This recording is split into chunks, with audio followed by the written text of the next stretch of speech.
السلام علیکم ورحمۃ اللہ وبرکاتہ۔ الحمد للہ رب العالمین والعاقبۃ للمتقین والصلاۃ والسلام علی سید الانبیاء والمرسلین نبینا محمد وعلی آلہ وصحبہ اجمعین، اما بعد فاعوذ باللہ من الشیطان الرجیم، بسم اللہ الرحمن الرحیم۔ رب اشرح لی صدری ویسر لی امری واحلل عقدۃ من لسانی یفقہوا قولی۔ جی صفحہ نمبر کیا ہے، کسی کو یاد ہے؟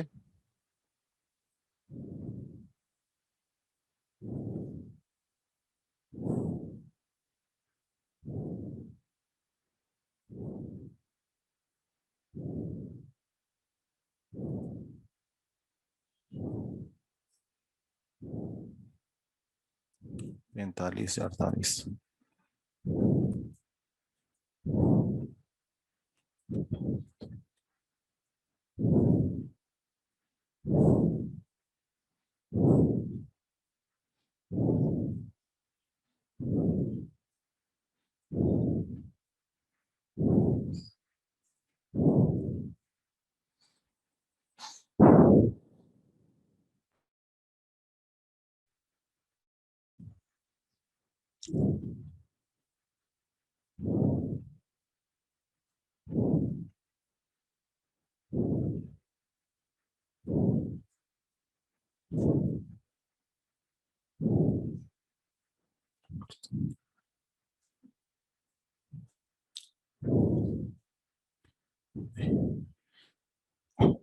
اجب عن الاسئلۃ الآتیہ، یہاں سے این ذهب الابناء بعد الدرس۔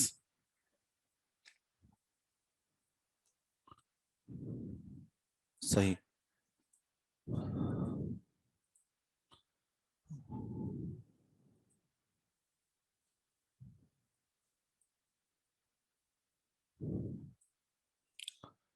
بسم اللہ الرحمن الرحیم۔ اجب عن الاسئلۃ الآتیہ، آنے والے سوالوں کے جواب میں۔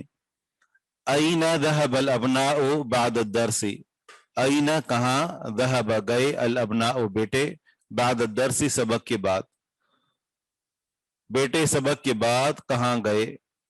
صفحہ نمبر 48 ہے۔ ہم نے پڑھا تھا سبق میں کہ لڑکے سبق کے بعد کہاں گئے تھے؟ جی ہاں، ذهبنا الى الملعب۔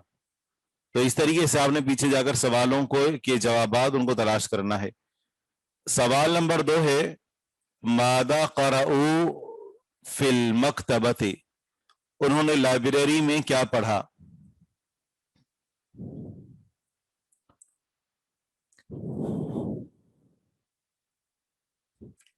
جی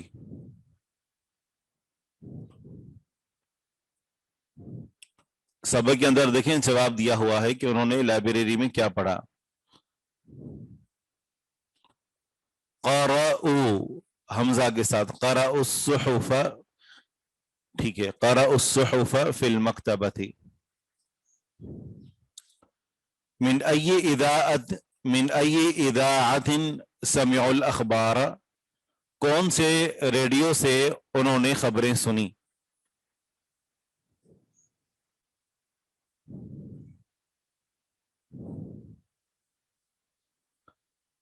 سبق میں ہم نے پڑھا تھا کہ انہوں نے 3 ریڈیو سے خبریں سنی تھیں، اذاعت القاہرہ، اذاعت الریاض، اذاعت لندن۔ سمعوا الاخبار من 3 اذاعات،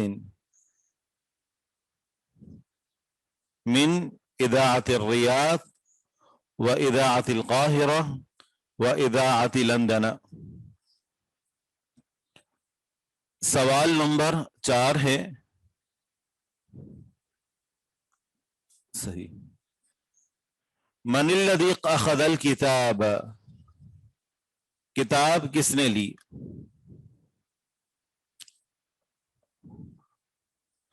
اخذ یوسف الکتاب، اخذ یوسف الکتاب۔ من الذی اخذ المجلۃ، رسالہ کس نے لیا؟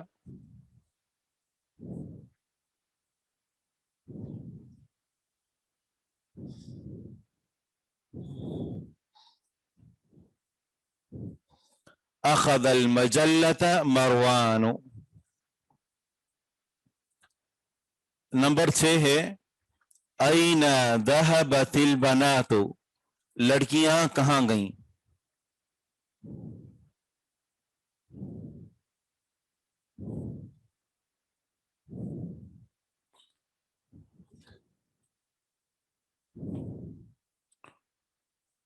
ذهبت البنات الى المديرة، ذهبت البنات الى المديرة.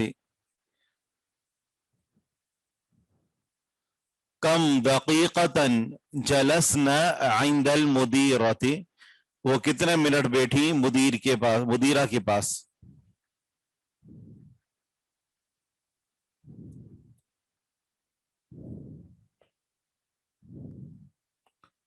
جلسنا عند المدیرة ثلث ساعة،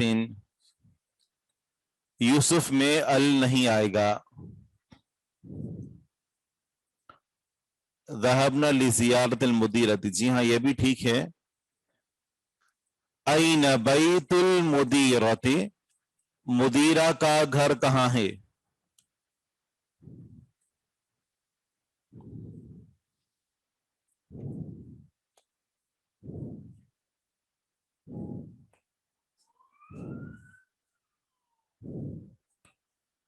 بیت المدیرۃ بین المسجد والمدرسۃ، بیت المدیرۃ بین المسجد والمدرسۃ.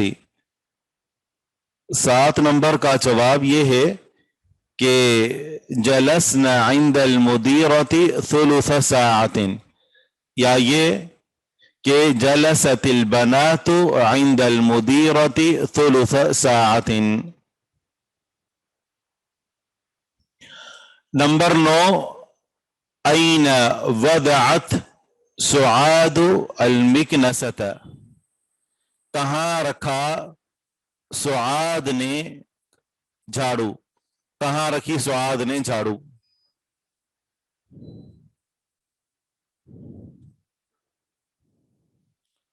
وضعتها تحت السلم، اسے رکھا سیڑھی کے نیچے.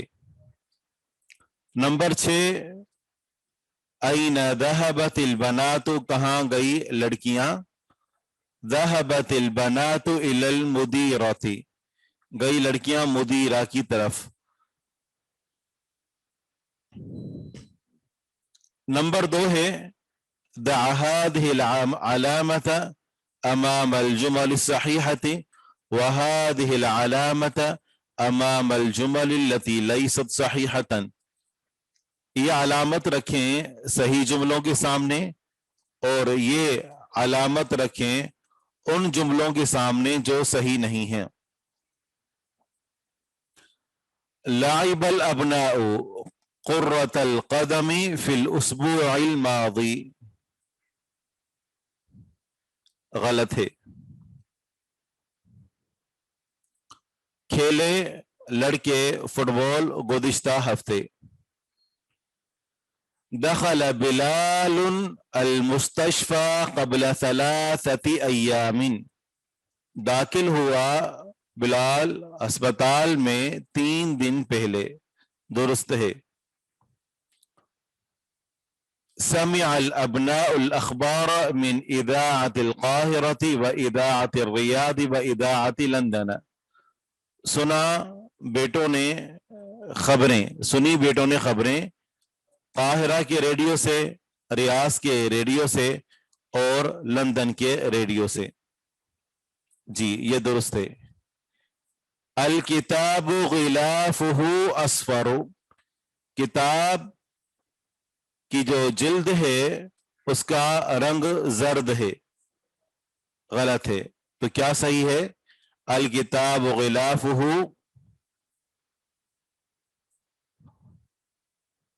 احمر.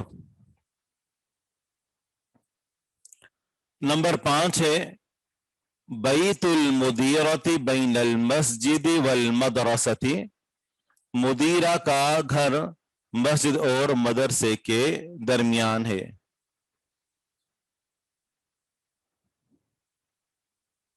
جی ہاں یہ درست ہے، اسفر معروف ہے، غلافہ اسفر، یہ جو لفظ ہے افعال کے وزن پر ہے، غیر منصرف ہے۔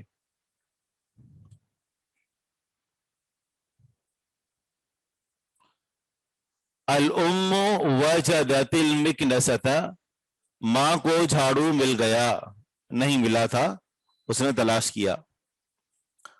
سوال نمبر 3 ہے، اجب عن الاسئلۃ الآتیۃ، آنے والے سوالوں کے جواب دیں۔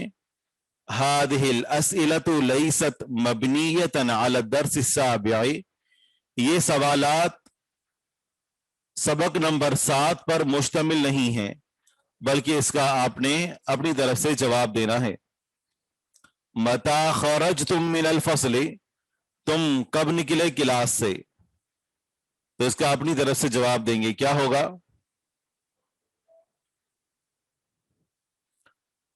آپ جواب دیں گے ہم نکلے کلاس سے، کب وہ وقت آپ بتائیں گے۔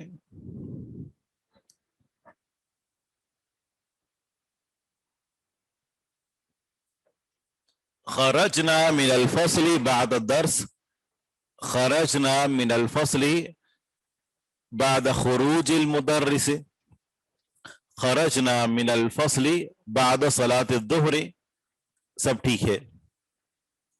این ذہبتم بعد الدرس، تم سب کہاں گئے سبق کے بعد؟ تو سوال کیا جا رہا ہے جمع مذکر مخاطب سے، تو جواب بھی جمع متکلم کے ذریعے سے دیں گے۔ ذهبنا الى السوق،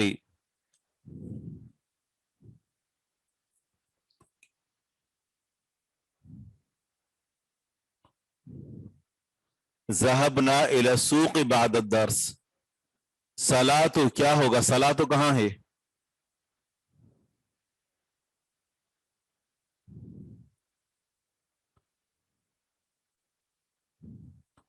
ذهبنا الى المسجد، وہ جو جواب میں اگر ہم نے صلاۃ کا لفظ ذکر کیا تھا تو وہ مضاف الیہ واقع ہو رہا تھا۔ بعد صلاۃ الظہر، بعد صلاۃ الظہر یہ مضاف الیہ ہے اور آگے کے لیے مضاف ہے۔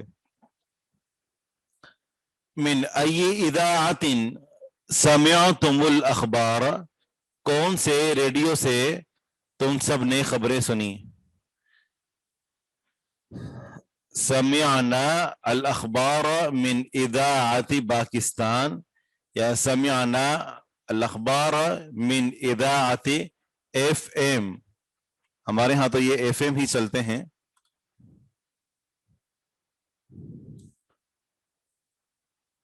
آگے ہے اکرۃ القدم لعبتم ام کرۃ السلۃ، کیا تم نے فٹ بال کھیلا یا باسکٹ بال؟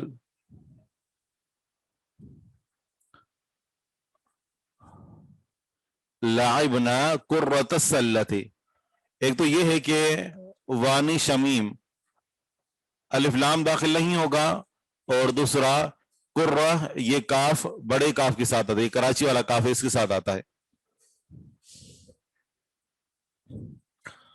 سوال نمبر 4 ہے، انث الفاعل فی کل من الجمل الآتیۃ، آنے والے تمام جملوں میں فاعل کو مؤنث بنائیں۔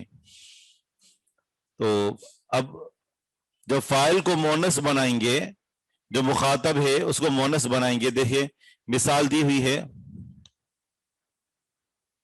اکرۃ القدم لعبتم ام کرۃ السلۃ، تو لعبنا کرۃ القدم یا لعبنا کرۃ السلۃ، سوال کا معنی یہ ہے کہ کیا تم نے فٹ بال کھیلا یا باسکٹ بال؟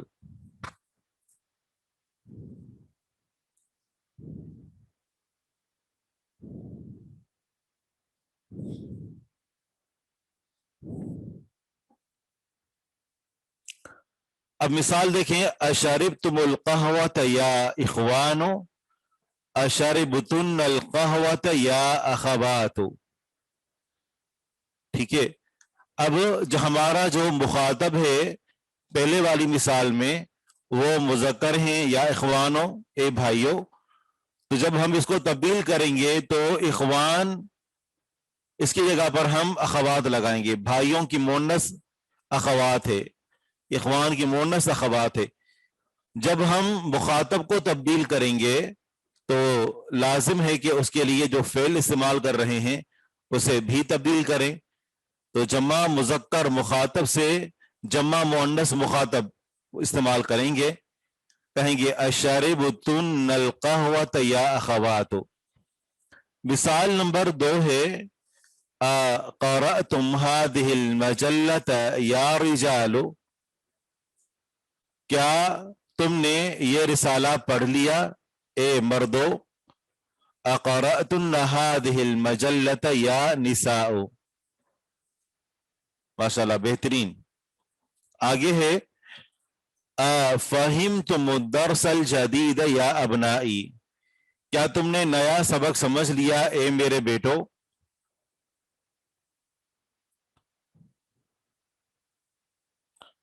افہمتن الدرس الجدید یا بناتی. ابنا بیٹے، بناتن بیٹیاں. متی خرجتم من المدرسۃ یا اولاد، تم کب نکلے مدرسے سے اے بچوں.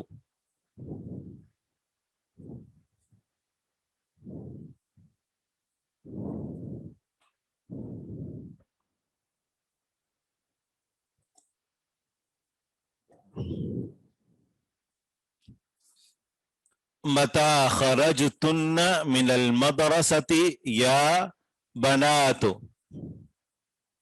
تم کب نکلی مدرسے سے اے بچیوں. ویسے لفظ اولاد میں بیٹے اور بیٹیاں دونوں داخل ہیں، لیکن زیادہ تر اس کا استعمال بیٹوں کے لیے کیا جاتا ہے. اسمعتم الاذان یا اخوان، کیا تم نے اذان سن لی اے بھائیو.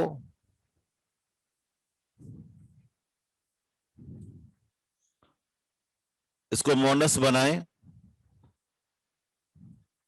اسمعتن الاذان یا اخوات، اسمعتن الاذان یا اخوات.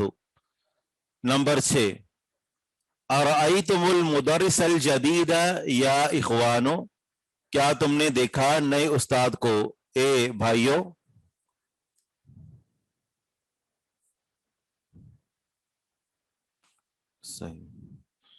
ارأیتن المدرس الجدید یا اخوات.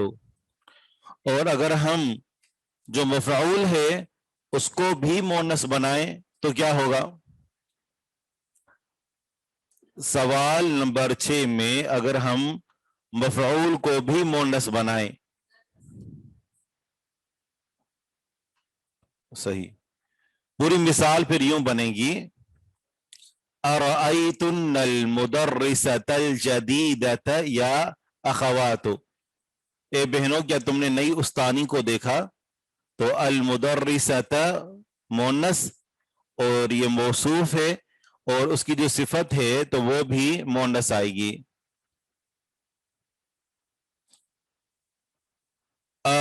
رأیتم المدرس الجدید یا اخوانو، اس کو ہم نے مونس بنانا ہے، مخاطب کو مونس بنانا ہے یا اخوانو، اس لیے جو فعل استعمال کریں گے وہ بھی مونس ہوگا.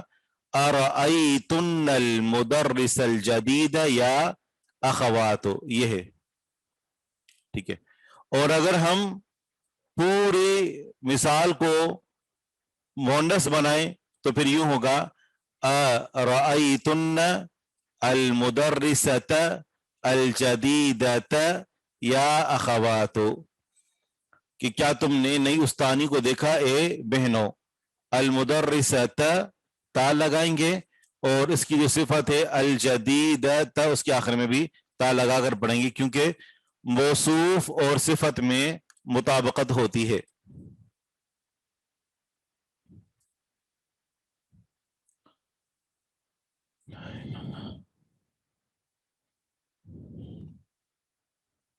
سوال نمبر 5 ہے امام کلی جملتن ہر جملے کے سامنے،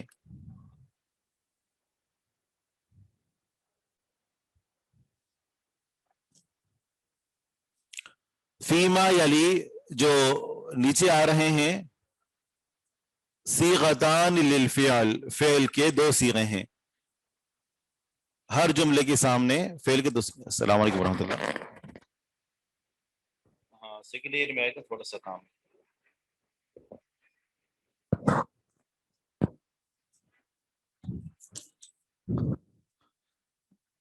امام کل جملۃ فیما یلی صیغتان للفعل، نیچے جو جملے آ رہے ہیں ہر جملے کے سامنے فعل کے دو صیغے ہیں. اختر الصیغۃ الصحیحۃ، صحیح صیغے کو چنیں، اس کا انتخاب کریں. وکمل بها الجملۃ، اور اس کے ذریعے سے جملے کو مکمل کریں.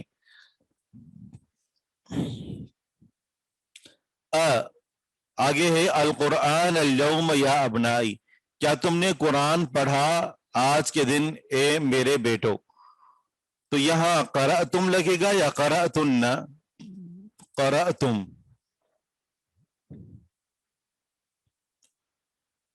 نمبر 2 ہے کب تم مکہ سے واپس آئے اے میرے بھائیوں. تو یہاں رجعتم، متى رجعتم من مکہ یا اخوانی.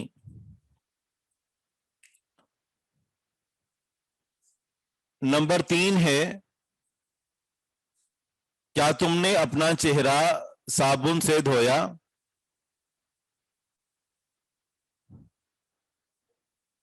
یہاں پر استعمال کریں گے غسلتن، کیونکہ وجوہ کن سے پتہ چل رہا ہے کہ سوال عورتوں سے کیا جا رہا ہے. غسلتن وجوہ کن بالصابون. داؤد یہ پکو کھڑی کر رہے تھے حل آ جاؤ. ہاں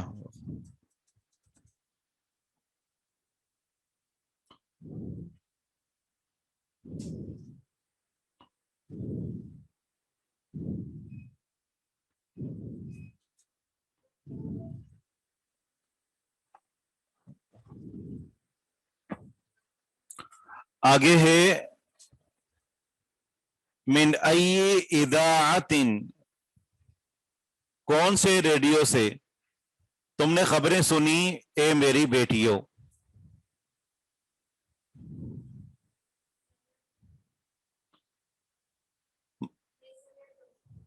صحیح. من ای اذاعت سمعتن الاخبار یا بناتی. صحیح. نمبر 5 ہے من ای باب، کون سے دروازے سے تم مسجد میں داخل ہوئے یا اخوانی اے میرے بھائیوں. من ای باب دخلتم المسجد یا اخوانی. ٹھیک ہے. اور آگے ہے کیوں تم نے کھولی کھڑکیاں اے میری بیٹیوں.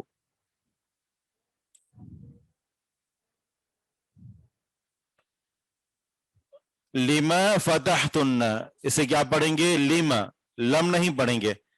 لما فتحتن، اور یہ اگر لم ہوتا تو فتحتن پر کبھی بھی داخل نہیں ہوتا. لما اس کا معنی ہوتا ہے کیوں، اور لم اس کا معنی ہوتا ہے نہیں، اور لم داخل ہوتا ہے فعل مضارع پر. لما فتحتن النوافذ یا بناتی. سوال نمبر 6 ہے تأمل الامثلہ، مثالوں پر غور کریں. جی من ای اذاعت سمعتن الاخبار یا بناتی. نمبر 4 من ای اذاعت سمعتن الاخبار یا بناتی، کون سے ریڈیو سے تم نے خبریں سنی اے میری بیٹیوں. سوال نمبر 6 ہے کہ تأمل الامثلہ، مثالوں پر غور کریں. ثم ادخل کان علی الجمل الآتیہ، پھر آنے والے جملوں پر کان کو داخل کریں.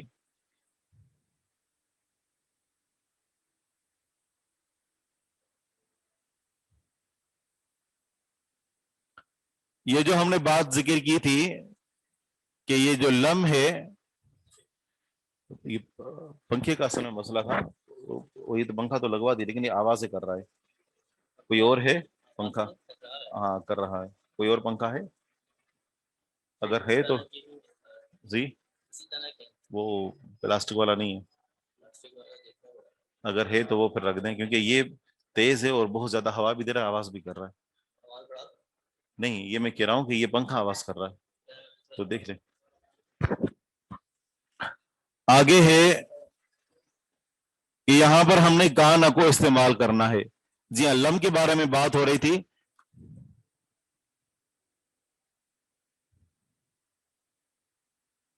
حرف لم مضارع پر داخل ہوتا ہے، جبکہ یہاں پر ہمارے پاس لم ہے.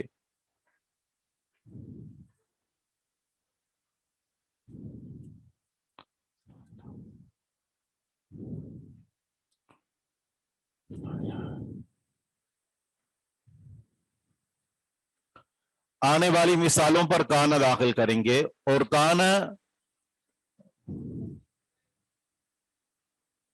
کان کا شمار افعال ناقصہ میں ہوتا ہے، اور کان کے بعد جو اسم ہوتا ہے اس کو رفع دیتے ہیں، اور کان کی خبر منصوب ہوتی ہے. جملہ یوں بنے گا جی، کان المدیر کا پہلی مثال ہے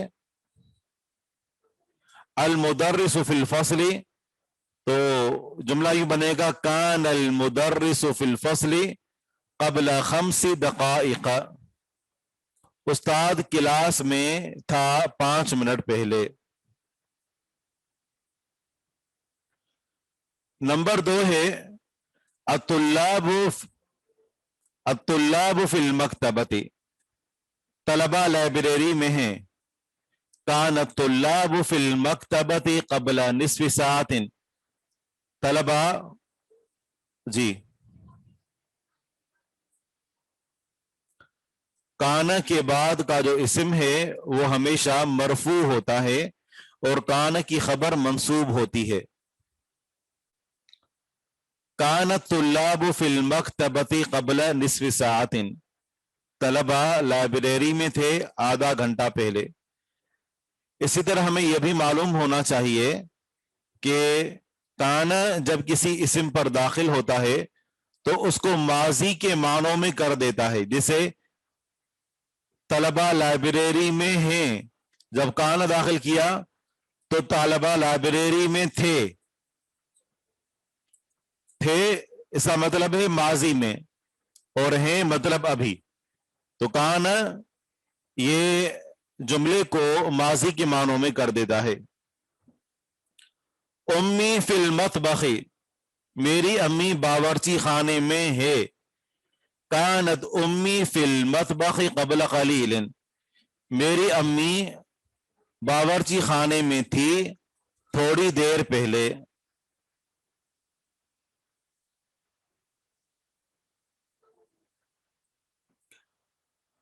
اب آنے والی مثالوں پر ہم نے کانا داخل کرنا ہے، اور اگلا جو لفظ ہے، اگلے جو 2 الفاظ ہیں تو ان کے ساتھ ہم نے جملے کو مکمل کرنا ہے. المدیر فی غرفتہ،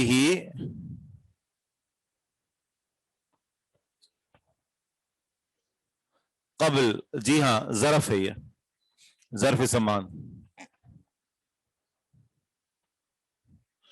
کان المدیر فی غرفتہ قبل ساعت، مدیر اپنے کمرے میں تھا 1 گھنٹہ پہلے. الوزیر فی لندن، وزیر لندن میں ہے. کان الوزیر فی لندن قبل اسبوع، وزیر لندن میں تھا 1 ہفتہ پہلے. اخی فی مکہ، میرا بھائی مکہ میں ہے.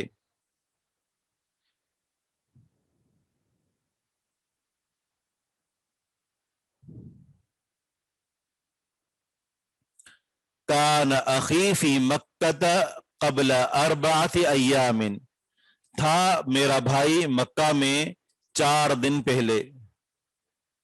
الاطباء فی المستشفى،